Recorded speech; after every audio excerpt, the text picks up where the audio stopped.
All right, this is a huge weekend, all right? Huge pro wrestling weekend. Everybody, of course, knows ZASLOW Show 2.0. It's still real to me. Pro wrestling podcast every Saturday. We also do an extra show when there's a premium live event or a pay-per-view. So you may get two episodes this weekend of It's Still Real to Me. But joining us here, we have a huge weekend, AEW Revolution. Alex Marvez, of course, everybody who listens to ZASLOW Show 2.0 remembers Alex from covering the Dolphins, covered football down here for a very long time. SiriusXM NFL Radio, AEW as well. Alex, really good to have you on ZASLOW Show 2.0. I'm sure everybody enjoys seeing you here. And you're out there in San Francisco. This is Revolution. I was at Revolution last year. It was in Orlando. Is Revolution the top pay-per-view for AEW? Is there a distinction yet between the pay-per-views? Interestingly enough, it's sort of seasonal, right? When it comes to buy rates and things like that, where, the more competition there is, quite honestly, the more struggles you have to sell your product. I mean, if you look at our numbers, you try to judge, okay, did we present a main event that was hot? Did we compel we have our obviously our hardcore audience that's going to buy our shows no matter what. And we feel like we deliver. Obviously, that's why our numbers keep expanding and we keep growing to that proverbial army. But I just feel like Revolution comes at a perfect time of year. I think that Tony's done a great job. Tony Khan, that is, our AEW owner, has done a great job spacing out the pay-per-views, and it's a long build, quite honestly, going from a November pay-per-view all the way until March to be able to present a product like that. And, but I feel like things are peaking at the right time, which is one of the strengths of the company. And I feel like, going into a pay-per-view about 1 to 2 weeks out, we really whet your appetite for what's to come. And I think you saw that last night with the final segment, Bryan Danielson, taking it to MJF verbally. We know physically they're going to have the 60-minute Iron Man match coming up on Sunday. But that being said, I just thought that this promo was really a great go-home promo combined with, the video package that was presented as well. So that's one of those things. And I think that when you look from top to bottom on this card, there are a lot of issues among a lot of wrestlers that have people very intrigued as to how they're ultimately going to end up. I thought last night's Dynamite was a very strong show. I thought it was a great lead up to this weekend's pay-per-view. I loved how you had the Casino Battle Royale match last night and the Face of the Revolution ladder match last night. Was that a response to maybe people saying that the pay-per-views are too long otherwise? Because I was at Revolution last year. Great show. Really long. My kids were very tired by the end of the night. And I look at the card now, there's 7 matches this Saturday night. I think that's a perfect number. Yeah, so far. We may have some more matches added, so let's stay tuned to that. It's interesting. Wrestling fans complaining about having too much wrestling.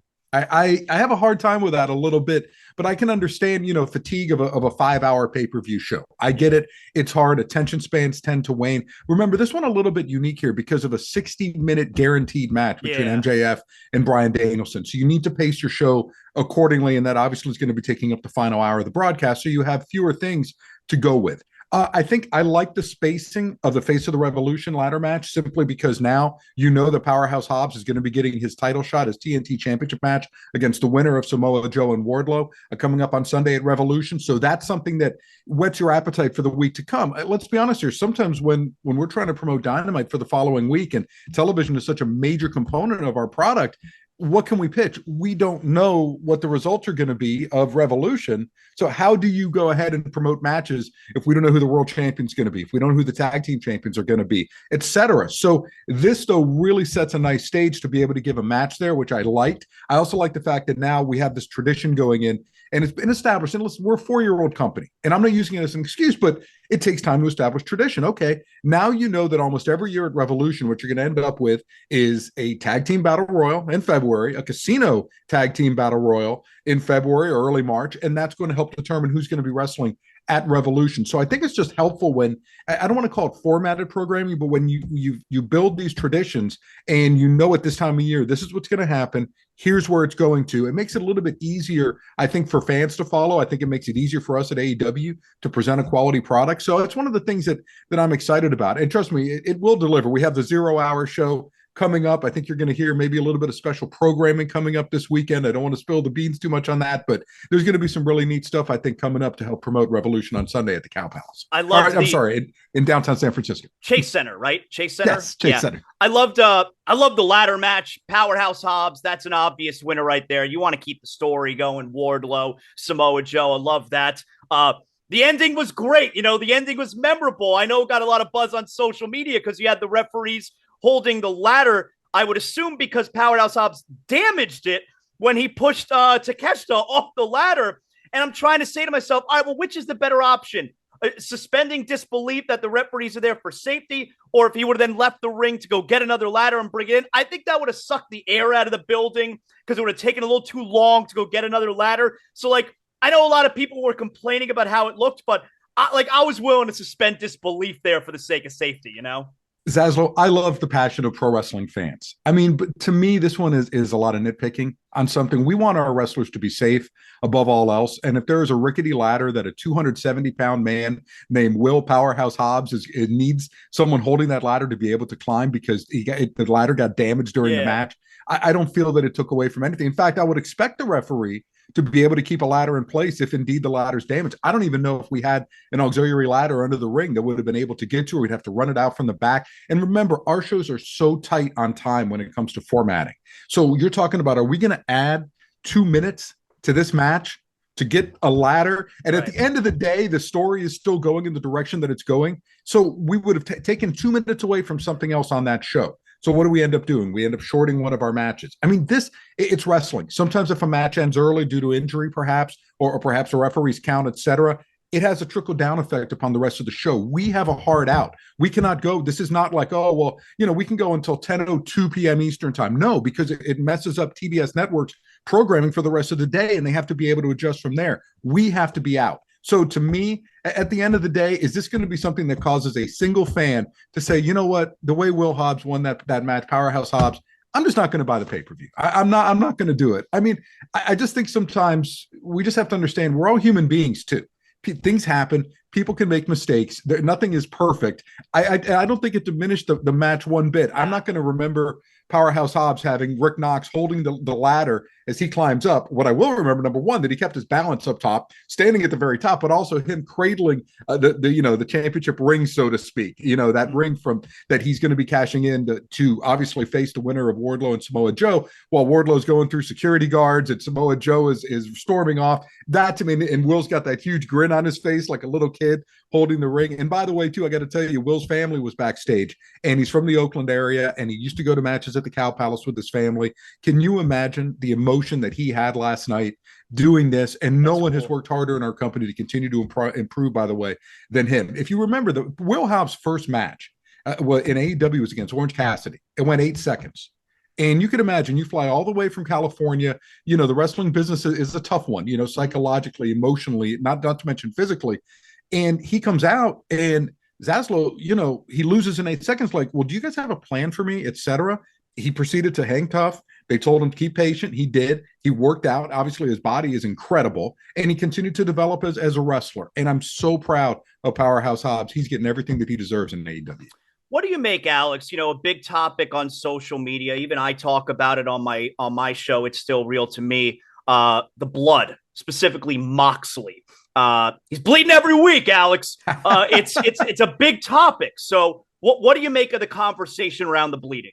I mean, I think that the fans will dictate whether or not this is something that they want to see in AEW. Honestly, and also too, if TBS Network felt that it was excessive, then we would get a memo saying to cut it out. We have not received that memo. I think there are some wrestling fans who enjoy that aspect of it, that enjoy what blood is supposed to bring. I know that there's the argument that it's being overused to an extent that the more you use it, the less shock value that it has. But in our case, that was an editorial decision that was felt that this is the direction that things were going to go. When you come off a show like last week where, and I haven't seen the Dynamite ratings for this week, but when you see more than 1 million viewers tuning in and how the Jon Moxley Evil Uno match did, well, I can make the strong argument that no, it's not excessive because fans are still tuning in and enjoying our product. If you're losing advertisers because of it, if there's some sort of trickle-down effect like that, I get it. Look, Zaslow, we're not a kid's product either. And I think that's what, that's another thing. We've taken things that used to be considered, quote, hardcore and mainstream them. I mean, that's one of the things about AEW. Modern pro wrestling has changed. If you're not into the blood and those types of things, maybe you try to tune into the product elsewhere. I mean, you don't want to see every match having blood because, again, it loses its shock value. But these are editorial decisions. And at the end of the day, if it causes fans to tune out, then we need to reconsider the use of it. So far, it hasn't done that, and knock on wood, it won't. And in fact, it might even be enhancing our product because I got to tell you, Jon Moxley and Hangman Page are telling one heck of a story heading into their Texas death match coming up, at Revolution. So I feel like it's almost enhanced what we're trying to do. I take the opposite tact on that. So like Alex said there, Texas death match this weekend. It's one of the main events. Okay. Moxley, Hangman Page. It's essentially going to be the blow off to their long feud here. You can order on pay-per-view. Of course, I will obviously be watching on Saturday night. When you're watching a match like that backstage, a Texas death match, we know it's going to be super violent. These are real guys, all right? For people who want to say wrestling's fake, I mean, obviously, that's bullshit. It's scripted. It's not necessarily fake. The blood and the bruises you see in this kind of match is going to be very, very real. So when you're watching something like that backstage, these are guys who maybe you've gotten to know, all right, over the last few years. Like, what are the emotions watching a match like that? I am really glad you asked that question. I have a friend named Tom Blattler. I've known him for 33 years. He was in San Francisco on Wednesday night for Dynamite, and we went out for drinks afterwards. And I was explaining to him now that when you get into the wrestling business, and Zaslow, just for those who may not know my background, I began writing one of the first nationally syndicated pro wrestling columns back in 1989, just after I graduated from college and was working at the Miami Herald. So, for a long time, through 2012, I wrote a weekly pro wrestling column back when they had newspapers. It was the largest syndicated column for a while in the United States and Canada. And I would look at wrestling a lot differently. I look at it as a fan, like, oh my gosh, this match was 3 stars, 2 stars, or what, those types of things, the Dave Meltzer scale, et cetera. When you go behind the scenes like I have for the past 4 years and worked at this company, I have done a 180 on how much I see so much. I see inaccurate media reporting, people who are only reporting partial truths on stories that they don't know. I see the callous nature sometimes of media that are calling for people to get fired who don't even understand the backstory of what it is that they're trying, of things that they may be dealing with, et cetera. And now when it comes to matches, I enjoy, as a wrestling fan, you enjoy the athleticism and oh my gosh.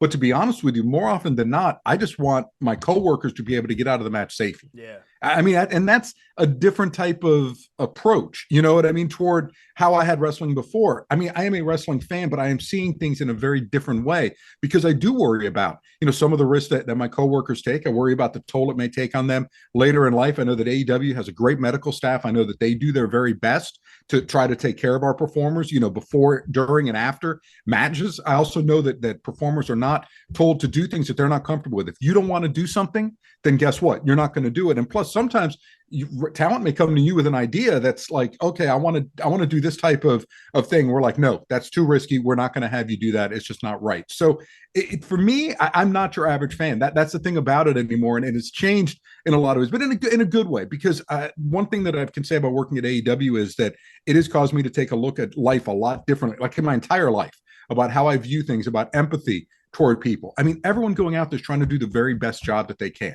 And, everyone, wrestling fans are a very interesting beast, so to speak. Can be so critical, but it's also because they have a passion for wrestling, and you have to weigh that type of thing, that they want to see a great product, but sometimes the personal attack, sometimes, just getting involved in wrestlers' personal lives, it gets so excessive. And I just think, everyone take a step back. You know what I mean? I mean, these are human beings as well who are trying to present a fun product. And I really believe AEW does that. Well, my biggest thing, okay, like you said there, because the wrestling fan, especially the internet wrestling fan is a really interesting breed. They're obviously super passionate, but I feel like there's so much negativity. There's so much complaining. And for me, look, it boils down to, I've been watching wrestling my whole life. It boils down to, it's a TV show. It's a show. Why would you keep watching a show every single week that literally has no weeks off? There's no off season. Why would you watch a show every single week that you're constantly complaining about the stories and the writing and the acting, let's say? Why would you want to watch that show? So I don't understand a lot of the negativity. You know who had a very interesting take on this? This was a few years ago on Busted Open Radio, was Bubba Ray Dudley. And he called it hate watching. And it was a really interesting thing that he said, just people who are programmed to tune into a show, but have gotten soured by the show. So now they just spend their 2 hours just ripping it apart and just saying how terrible things are. Why would I spend my time doing that? We have a cottage industry. AEW has subsidized the Jim Cornettes of the world, people that just want to attack the product and essentially, and on their podcasts, we're making them money based upon what it is that we do. So people are able to leech off of our product. And I'm not saying that they're not brilliant wrestling minds or don't have opinions that should be listened to. I mean, that's it. It's the media business. It's critiques, and you have to have thick skin and you have to do all that. But I mean, let's think about it. Sometimes all of this can also be contrived because you need to have people, if you're outside of AEW, listening to your show. So you need to create a conflict that will cause someone to generate the clickbait headlines, to perpetrate your financial realities that, you need to have to be able to make money off of us. So I also too, sometimes if someone goes after me on Twitter, and I love that mute button because you'll never know that you're gone. Right. But 18,000 tweets, 400 followers. Like, what am I supposed to do here? And I'm going to engage in a conversation with you about this? No. If you come at me and you raise something reasonable, sure. And it's not even really my place to do any of this. I'm just, Mongo pawn in game of life. But I mean, again, that's why I try to tune out social media. And social media is Zaslow. Just real quick, since we're going on a rant here, for your mental health, folks, take a step away from time to time, because everything that you see flashed in front of you is eliciting an emotional response in your brain. I got off Facebook because as much as I'm happy that an old high school classmate may have had a grandchild, and that's awesome, okay, at the same time, I may get political rhetoric on my feed, or I may have someone having a bad day who decides that they want to emote, about how terrible their life is, and they're dragging me down, and it's taking a mental drain on me. So I just think like we all need to take a step back with the social media. Why do you tune in? You enjoy the stuff that you like. And if you don't like it as a wrestling fan, let it go. Move on. Guess what? We'll have more programming next week. That's it. You know what? Tune in next week. You might find something that you like. And if you don't like it, then ultimately you have to make a decision about whether this is the best use of your time. So the main event, of course, this weekend, 60-minute Iron Man match, MJF, Bryan Danielson. We know Daniel, and great promo to end the show last night, like you said. Now that right there, and it was obviously it was muted on my television. I found out later on that Danielson, he said, I'm gonna kick your fucking head in, is what he ended up saying. It was obviously muted out on my broadcast. I'm sure it was on everyone's broadcast. Good, so Brian doesn't have to pay the fine. Yes. Yeah. So it was muted out. But that right there, I thought was a great example of. And the comparing to, say, Moxley and the Blood, I was like, oh shit, Danielson is so angry. I mean, he cursed her. And for me, I would then compare that to the Blood, where it's like, yeah, the Texas Death Match it's going to be really violent, and I'm sure it's going to be really cool. But like, I'm not going to be shocked when he bleeds. But I was shocked when Danielson cursed like that. So I know that this is going to be a heavy hitting match. Well, what happened was, initially it became, with MJF and Danielson, it was a wrestling match, right? That MJF was essentially trying to avoid by hiring a group of people to try to injure Bryan Danielson. But then over the past 2 weeks, I feel like this match has really elevated itself due to the personal nature of what was involved. I mean, MJF bringing in, Bryan Danielson's family involved in this, his kids. I mean, crossing certain lines, no shock from MJF, but things that are very touchy for a lot of people. And then for Bryan to respond the way that he did, I thought was an amazing, promo, because clearly MJF has gotten under his skin. And it was one of those rare occasions where MJF not only did he not get in the last word, he got in no words, essentially. Right. And then someone turning the tables on him. And that's where he looked. He looked scared. And mentioning also too his recent breakup and bringing in his personal life into all this, which I'm sure Naomi was thrilled to hear. But nonetheless, it was just this type of situation with MJF and Danielson. So I feel like, look, we know they're going to deliver in the ring. I mean, these are two of the very best wrestlers in the business. I mean, Bryan Danielson, the Observer Technical Wrestler of the Year award is named after him, and he won it again in 2022. We know MJF's an incredible talent. So it's interesting that that this match, these two styles in a 60-minute match, I mean, I just think that fans are going to be rewarded. It's pure wrestling almost. You know what I mean? Because that you're going to get something great from bell to bell. It's going to be fascinating. I can't wait to see it unfold. Bleacher Report, right? That's how everybody can order it this Saturday night? Yes. Yes, Bleacher Report, and I believe we have regular pay-per-view. I know that there is a movie theaters with Joe Hand production, so you'll be able, if you want to go to a theater, experience it in that setting with a number of different fans. That's always fun. It's how ZASLOW, I don't know if I don't think you're as old as me, but I do know that a couple WrestleManias I went to at the James L. Knight Center, and the Miami Beach Convention Center at one point had I think Starrcade 87, the Night of the Skywalkers. I was able to watch that on a closed circuit deal. So it's very fun to be around other wrestling fans. It's a little bit.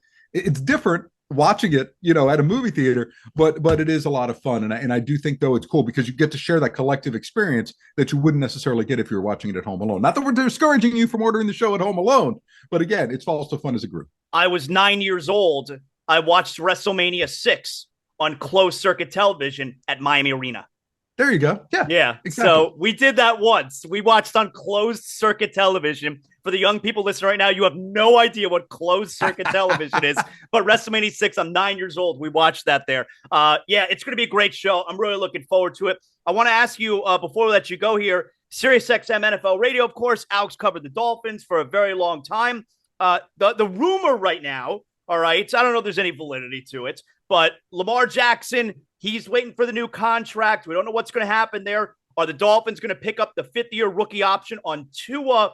Do you think there's any possible conversation to be had about a swap there between quarterbacks? The Dolphins saying, hey, we will pay Lamar Jackson what he's asking for. Let's work out a deal. Do you think there's anything to that? I would be stunned. It makes no sense on paper. If you're the Baltimore Ravens, why would you trade for Tua Tagovailoa? I mean, Tua's great when he's healthy, but let's be honest, he hasn't been able to stay healthy. And then, by the way, he wants to get paid too. It's not like, he doesn't want to get a new contract himself, and his agents are going to drive a hard bargain. They're not compelled to do anything beyond, have him play out his rookie deal. And then you may end up in the same type of situation that you had with Lamar Jackson, that you may not be able to agree on a price point. Plus, what type of draft capital are you going to have to give up? It's not like the Miami Dolphins. They don't have a first round pick, and it's not like the Ravens. They're ready to win now. So I think I think the big focus should just be on who is the best backup that the Dolphins can get.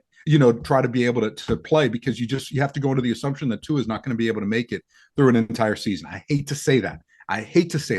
And maybe if the Dolphins get him a running game and do him a couple favors, and maybe if this offensive line, finally gets together, which ZASLOW, since I last covered the team in 2007, that's still been an issue. I mean, they keep throwing investment stuff at it, whether it's a free agent signing or draft picks.